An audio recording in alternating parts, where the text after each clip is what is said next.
Ciao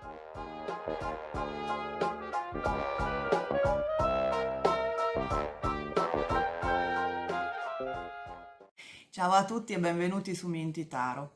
Oggi con questo tutorial voglio parlare un attimo delle carte dei tarocchi che vengono considerate soprattutto da coloro che si sono appena approcciati allo studio dei tarocchi esclusivamente belle e quelle che vengono considerate esclusivamente brutte. È un po' un approccio che viene ricavato da alcuni manuali di tarocchi, secondo me non particolarmente ben scritti e che danno dei significati rigidi alle carte dei tarocchi, per cui si finisce con l'avere questa percezione che alcune carte hanno dei risvolti solo positivi ed altre solo negativi, per cui va a finire che la lettura diventa rigida e soprattutto non accurata, perché appunto una caratteristica del mazzo dei tarocchi, un po' tutte le carte, però diciamo quello dei tarocchi in particolare, secondo la mia opinione, è la sua flessibilità.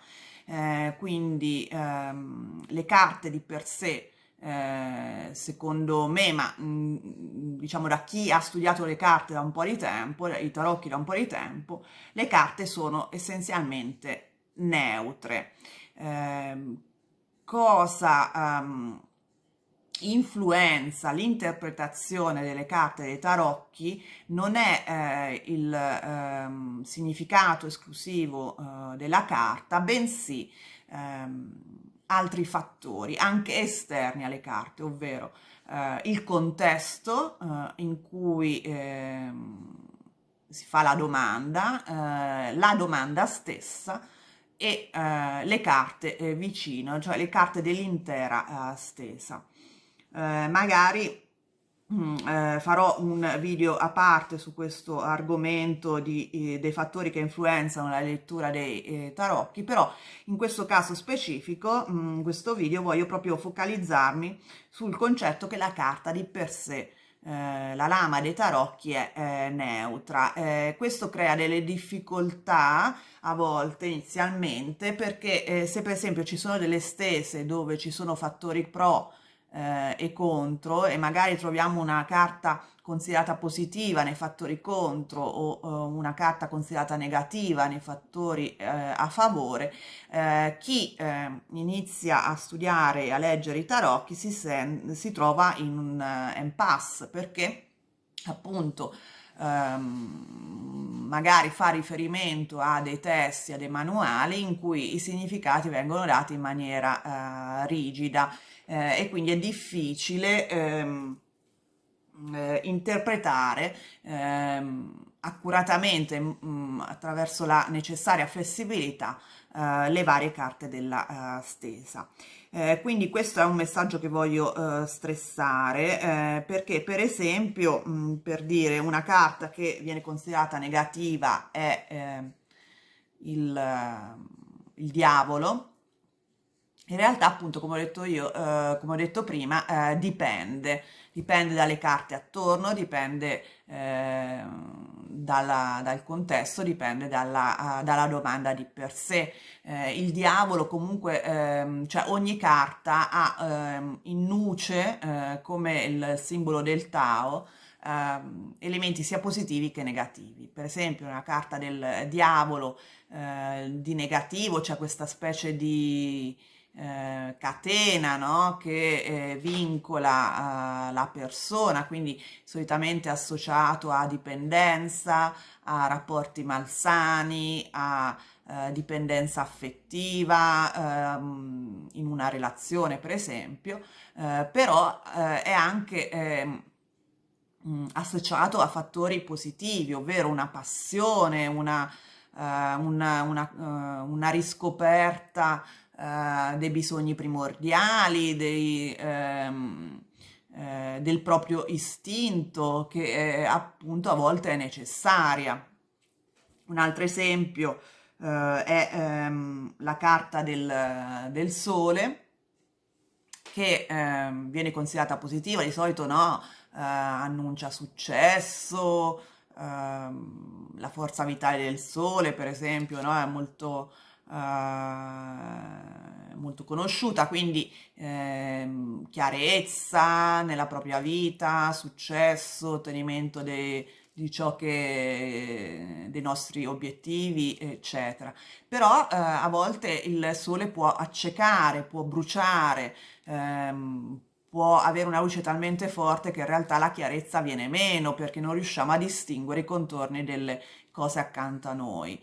E quindi è importante collocare la singola carta in un contesto specifico, e soprattutto un contesto fatto dalle carte attorno che influenzano il significato della singola carta. Un altro esempio, la carta del mondo può indicare sia un successo, un completamento, un senso di pienezza, però anche la fine di un ciclo positivo e l'inizio di un altro che non si sa come va a finire, perché appunto è un ciclo che si completa. Quindi può avere sia un risvolto positivo che negativo, che dipende appunto dalle carte che sono accanto ad essa.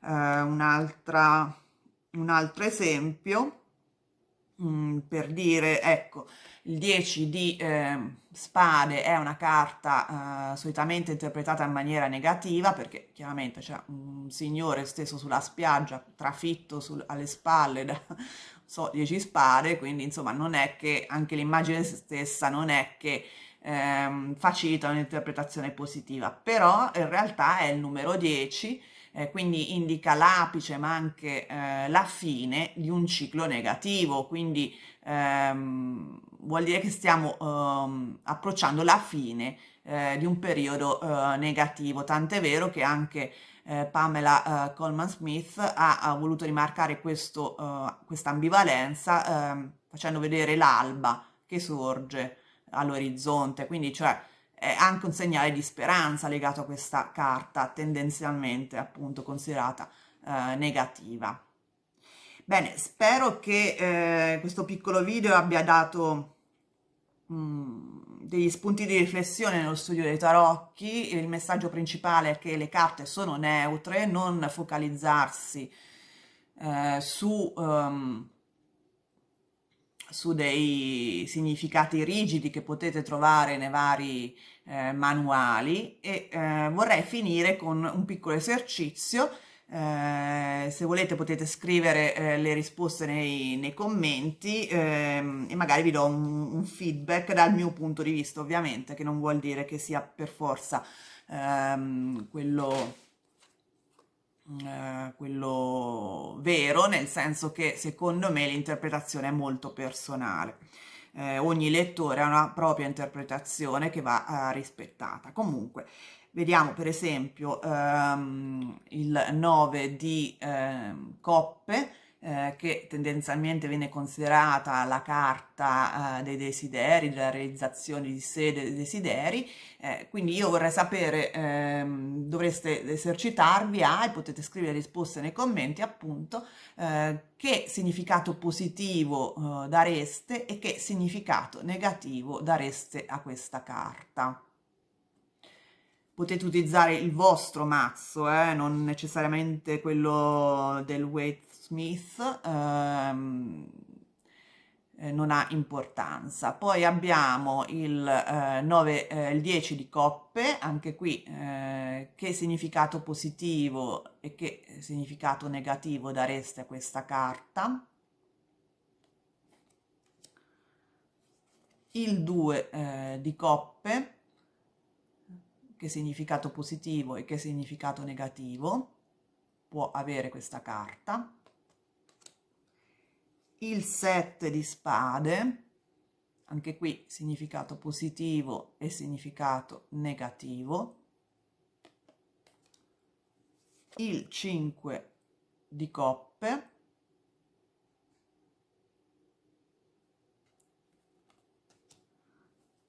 e infine l'8 di spade.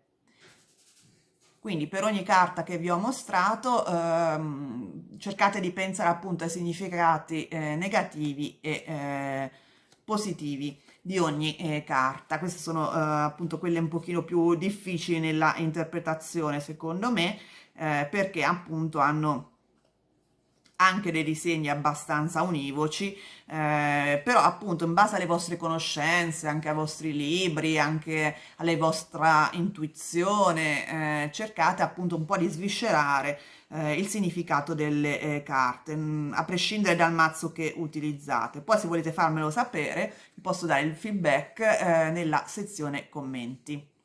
Bene, spero che questo video vi sia stato utile. Se vi è piaciuto vi invito a mettere il like, a iscrivervi al canale se non l'avete già fatto e soprattutto attivare la campanella in modo da non perdere i prossimi video. E noi ci vediamo presto. Ciao!